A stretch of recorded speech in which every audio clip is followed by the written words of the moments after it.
महादेवराव रावलकोटी यांचा 75वा वाढदिवस असा दक्षिण मध्य मुंबई जिल्हा अध्यक्ष संजय डोळसे यांच्या नेतृत्वात केंद्रीय मंत्री रामदास आठवले यांचा तिसऱ्यांदा लोकसभेवरती नियुक्ती झाल्याबद्दल जिल्ह्याच्या वतीने जाहीर सत्कार करण्यात आला। या प्रसंगी पक्षातील तसेच विविध संघटनेतील मान्यवर कार्यकर्ते मोठ्या संख्येने उपस्थित होते। नेतृत्व करू शकले, देशाचे पंतप्रधान होऊ शकले। आणि दक्षिण मध्य मुंबईचा मेळाव्यामध्ये आजचे सत्कारमूर्ती तुम्हाला सगळ्यांचे प्रेरणास्थान ज्यांची आपल्या सगळ्यांचे धर्मगुरू बनते राहुल मोदी यांचा 75वा वाढदिवस सुद्धा आपण अत्यंत उत्साहाने साजरा करत आहोत। आणि या 75व्या वाढदिवसानिमित्त बनते राहुल मोदी यांना सुद्धा आपण टाळ्यांच्या गजरामध्ये शुभेच्छा देऊया। रिपब्लिकन पक्षाचे नेते आणि आज रविवारचा दिवस आयपीएलचा दिवस सुरुवात सेकंड डे तरी सुद्धा एवढ्या उत्साहाने आपण आला तर खऱ्या अर्थाने तुमचं मनापासून स्वागत करतो। कारण स्वागत करण्याला आज ज्यांची स्वागत नियुक्ती नेते रामदासजी आठवले साहेब तिसऱ्यांदा राज्यसभेवर नियुक्ती झाली, 3 वेळा राज्यसभेवर नियुक्ती झाली, 3 वेळा ते खासदार लोकसभेचे खासदार होते, एक वेळेस महाराष्ट्राचे कॅबिनेट मंत्री होते। संघर्ष नायक नेते रामदासजी आठवले साहेबांकडे बघून माझ्यासारखा इतर समाजाचा कार्यकर्ता सुद्धा निळाले बाजार आपले लोक नेते जे रात्रंदिवस बोधिसत्व डॉक्टर बाबासाहेब आंबेडकर यांच्या विचारावर त्यांच्या पावलावर पाऊल ठेवून ते चालत आहेत। आणि सर्वांसाठी उघडे असते माझे दार, कारण मी साऱ्या देशातली कामी केलेली आहे तरी समाजाची मान।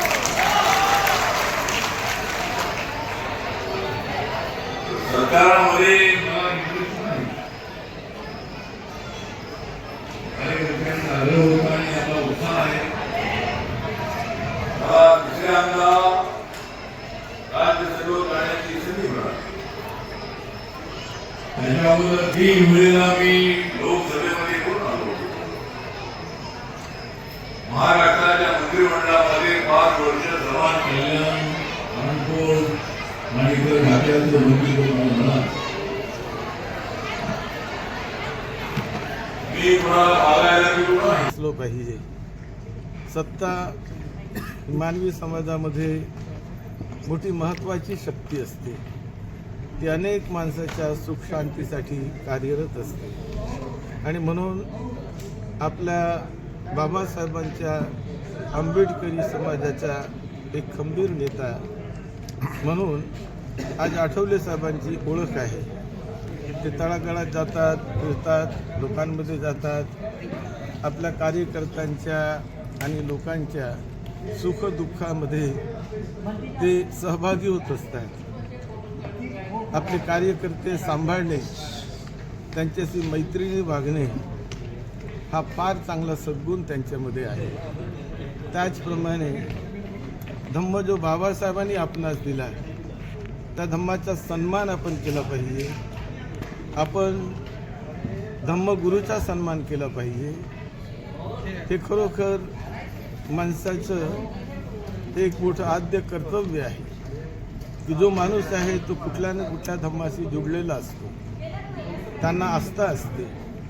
आणि म्हणून ज्या धम्माशी तो जुडलेला आहे त्या धम्माचा प्रचार प्रसार करणाऱ्या, त्या धम्माला सांभाळणाऱ्या धम्मगुरूचा सन्मान त्या समाजातील नेत्यांनी करावा हा एक सिद्धांत आहे आणि तो केला जात असतो। आज खरोखर बाबासाहेब जर असते तर बाबासाहेबांना मोठा आनंद वाटला असता की मी जो धम्म दिला आणि त्या धम्माचे त्या मार्गाने चालून आज आमचे भिक्षू सामान्य कुटुंबातून येऊन PhD करतात, उच्च शिक्षण घेतात, उच्च शिक्षण घेऊन ते समाजाची सेवा करतात। उच्च शिक्षण घेऊन ते बुद्धवाणीला सर्वत्र पसरवत आहेत हे बघून बाबासाहेब मोठे गदगद झाले असते, कारण की त्यांचीच ती दूरदृष्टी होती. या समाजातून धम्मप्रचारक तयार व्हावे, बौद्ध भिक्षू तयार व्हावे, जिकडे तिकडे बुद्ध विहार बांधले जावे, हे बाबासाहेबांना वाटायचं. ते म्हणतात एका ठिकाणी की जर मला दीक्षा दिल्यानंतर मला जर दीर्घ जीवन लाभलं तर मी माझं जीवन हे सद्धम्माच्या प्रचार प्रसारामध्ये घालवणार आहे.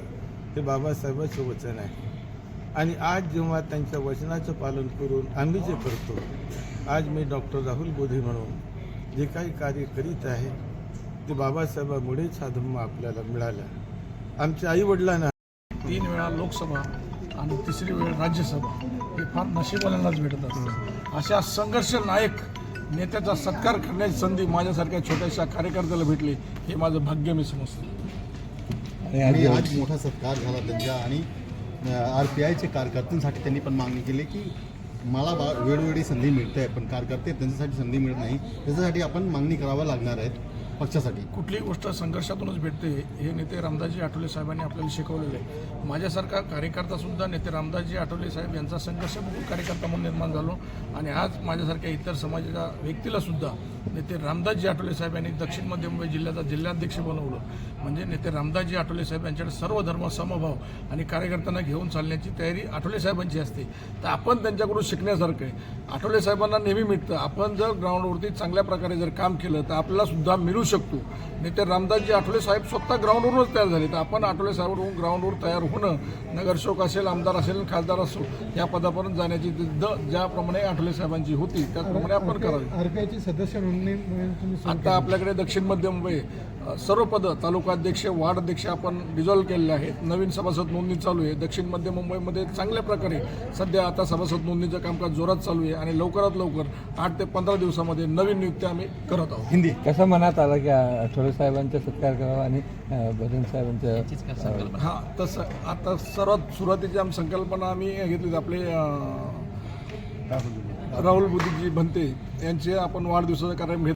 रामदासजी आठवले साहेब यांची 3ऱ्यांदा राज्यसभेवर निवड झाली आणि आज निवडी झाल्यानंतर त्या मुंबईमध्ये सर्वात प्रथम सत्कार करण्याचा बहुमान दक्षिण मध्य मुंबईला मिळाले. आणि दक्षिण मुंबईचे सन्मान्य जिल्हाध्यक्ष संजय भाई ढोळसे यांनी मोठ्या ताकदीने हा कार्यक्रम पार पाडला आणि भव्य दिव्य कार्यक्रम चेंबूरकरांना बघायला मिळाला. आणि निश्चितच भूतो न भविष्याचा कार्यक्रम होता आणि या कार्यक्रमाच्या माध्यमातून रिपब्लिकची ताकद या मुंबई शहरात आणि दक्षिण मध्य मुंबईत गाजणार आहे. आणि येणाऱ्या सर्वच निवडणुकांमध्ये RPIची झलक तुम्हाला दिसणार आहे.